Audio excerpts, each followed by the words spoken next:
Yeah, man. So what's going on? My bad. I'm being kind of rude. Tech Mill. So right now I've looked through and have done the smoke test and kind of surmised that it's not really like the PCV valve and also the couple components. Yet and still, it seems like it's still there. It doesn't seem as loud. During acceleration, it gets louder and louder, and then once you're done, it's kind of relaxes for the most part. So right now, I feel like I can comfortably try to sell it for like $1,200, $1,500. Why? Because it has the two boxes in the back, and this f-150. Someone could spend a little money to fix it. So what I like to do right now is try to think about what it could be because ultimately, the real reason I got it was to work on it and to flip it for a little profit, not too much profit. So right now, I'm looking at an additional. I put additional like 240, I think, about not 240. So let's do the math. The smoke machine, let's say $60 for the smoke machine, and then all the other components together, let's say 130. So 500 plus 130, 630. So right now it's 630. So I feel like I can reasonably put it on the market for $1,200 if somebody would be interested in it. But right now I'm thinking that we may need to, just so we can get better at our skills. So we did do the visual inspection, and it looked like there really was no cracked or collapsed vacuum hoses. Of course we replaced the PCV valve, the elbow, so that wasn't it. The intake tube, the mass airflow, and the throttle body. We also hit a little cleaner in there, so that's not going to be an issue. The brake booster hose, we looked at the brake booster hose and it did not look like that was an issue. No smoke came from there. Loose intake manifold bolts, it's not there. So what I noticed is like when it comes to the EGR, not really EGR, but the exhaust manifold, that's where it could be in theory. At the same time, we just don't really know. Um, that's where we're at right now. So we're really on like step one, step two, after we've done the smoke test. All right. So with the smoke test, what we're supposed to do when you look at the smoke test is you're supposed to check out the intake manifold gasket, kind of check underneath, try to see, make sure there's nothing coming from in outside. At first I thought it was, but it was a tube that was not connected. And then once we connected the tube, it disappeared.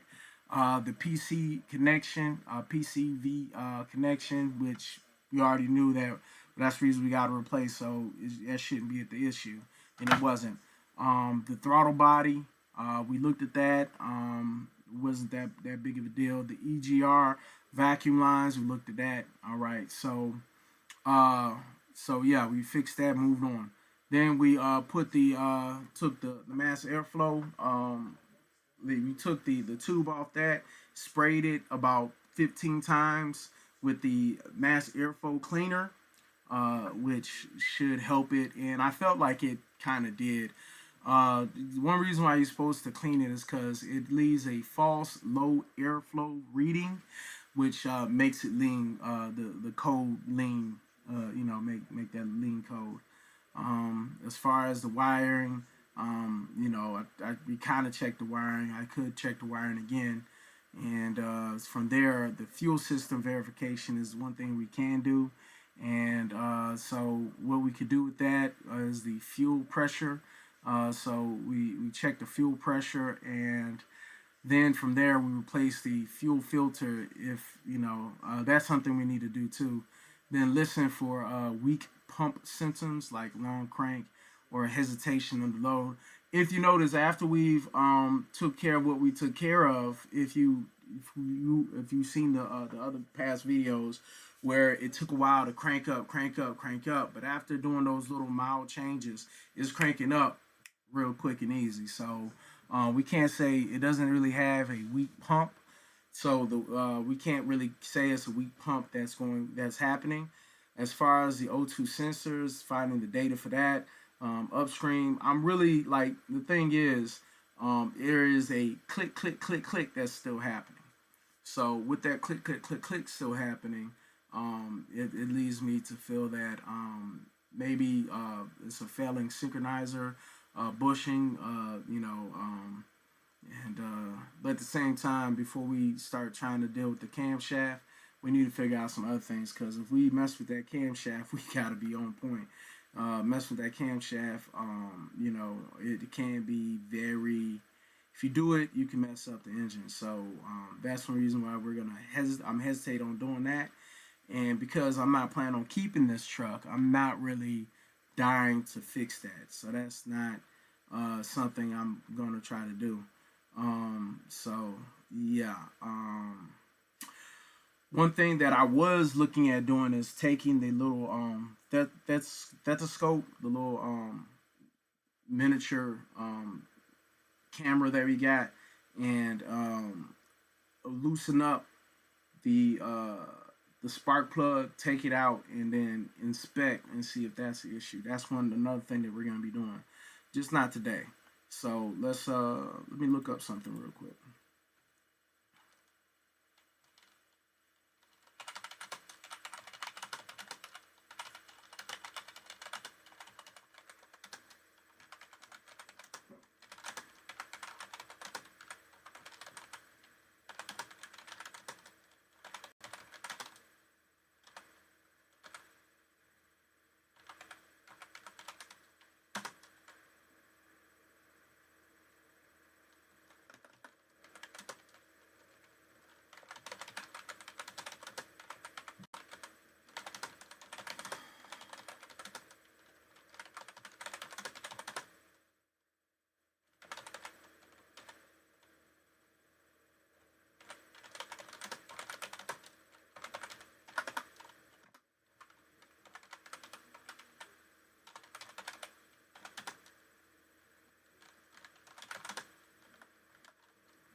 All right.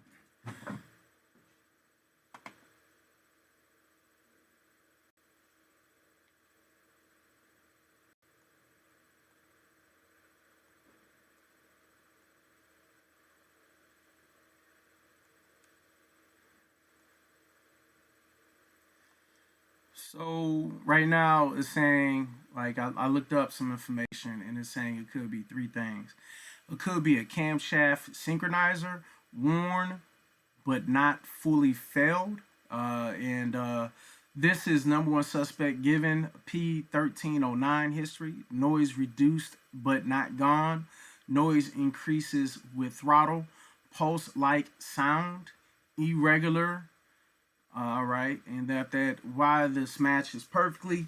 Dry worn bushing causes low dependent noise, not rhythmatic. Once wear becomes uneven, gets louder under acceleration, quietens slightly after air fuel correction, RPM smoothing. Critical note: a failing synchronizer can eat the cam gear, shear the synchronizer shaft, kill the engine with no warning.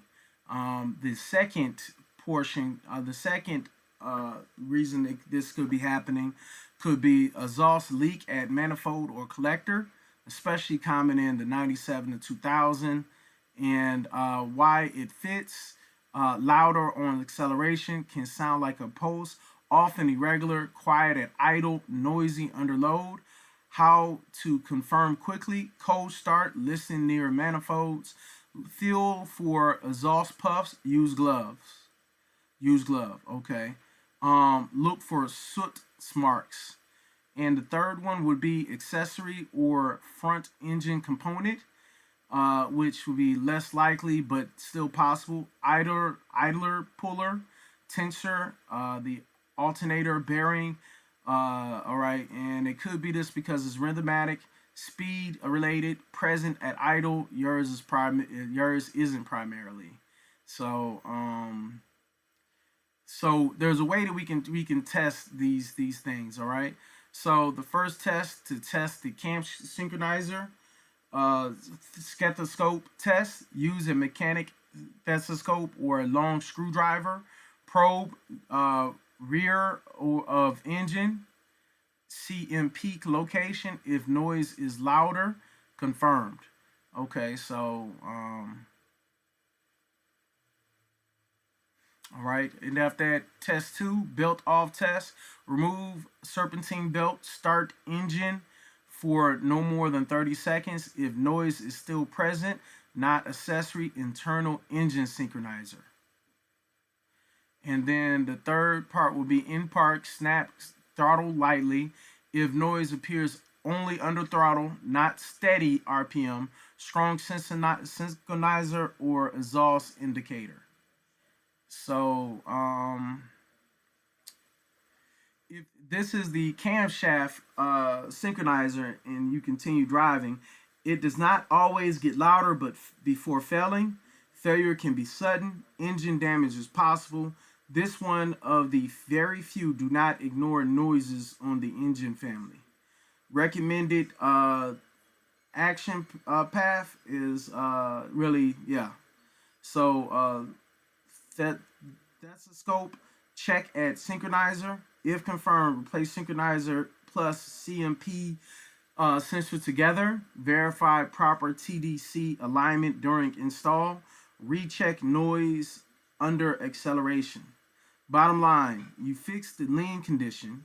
The engine is now running smoother. The remaining noise is mechanical. The symptoms profile matches a partially failing cam synchronizer. If you want, okay. So what it looks like right now is, I guess,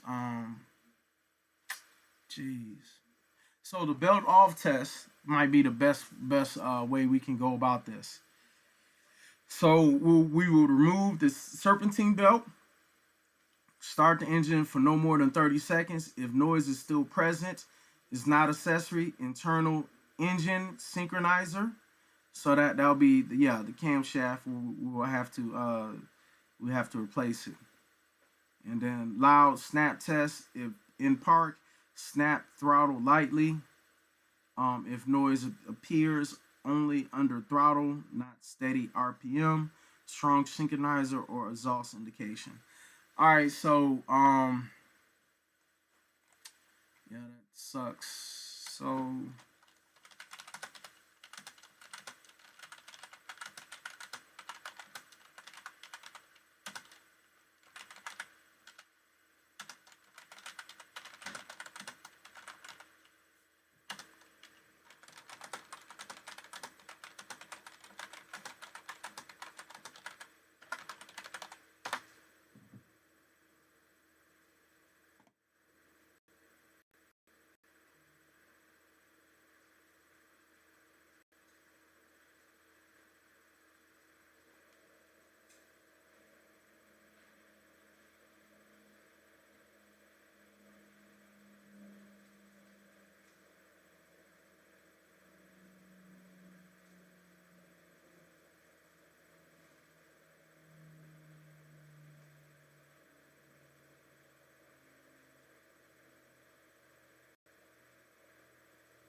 yeah, so the issue with just really trying to replace that, is if you install it wrong, the synchronizer, if the synchronizer installed even one tooth off, misfire detection disabled, rough idle, poor throttle response, reduced fuel economy, check engine light returns, and then a new noise appear. Uh, this does not always throw a code immediately. Replacing the wrong part, of course, is time and money. Broken manifold bolt refix. You spend $150 to $300. False sense of security. Introducing a new oil leak. Common mistakes: O-ring nicked during installation. Dry install, no oil on O-ring. Improper seating. Result: oil seep at rear or engine, smell of burning oil, messy but not catastrophic, cheap aftermarket synchronizer issue, uh, chip immediately, chirp immediately, wear faster than OEM, have sloppy bushing out of the box if replacing blind. Part quality matters more. What will not happen, important reassurance. Replacing the synchronizer will not damage the engine if installed correctly. Cause valve timing issue. It does not control valve timing. Affect compression, cause rod knock or bearing failure. This is not like a timing chain or camshaft swap. So risk versus reward. When we talk about replace without testing, install correctly, the risk is low. Replace without testing, install misaligned, is high risk. Do nothing if synchronizer is failing, very high. Quick test plus replaced if confirmed is best. Many techs replace the cam synchronizer on symptom alone when noise fits the profile. Mileage is 120,000 miles over. Noise changes with load. But they mark the old position, set true TDC, use the alignment tool, replace the CMP sensor at the same time. So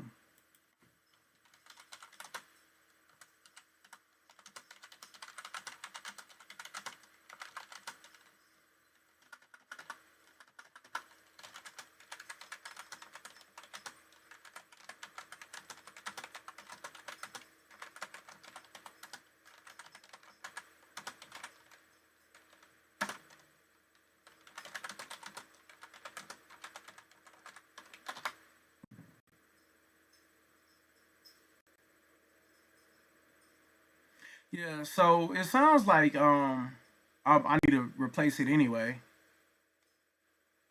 because the failure window is like 120,000 to 180,000 miles, with it being over 200,000 with the original, is well past the design life.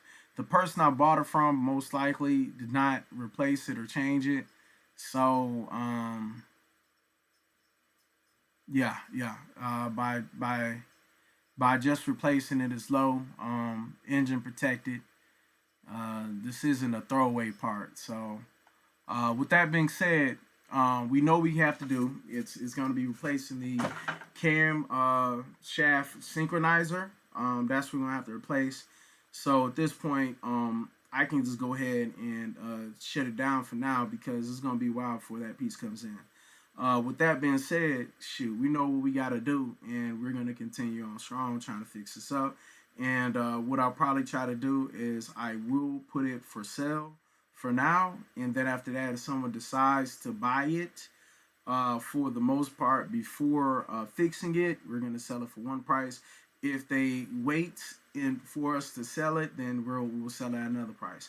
If I put the synchronizer in it, that's gonna be additional. I'm gonna sell it for $2,000. All right, let's do it.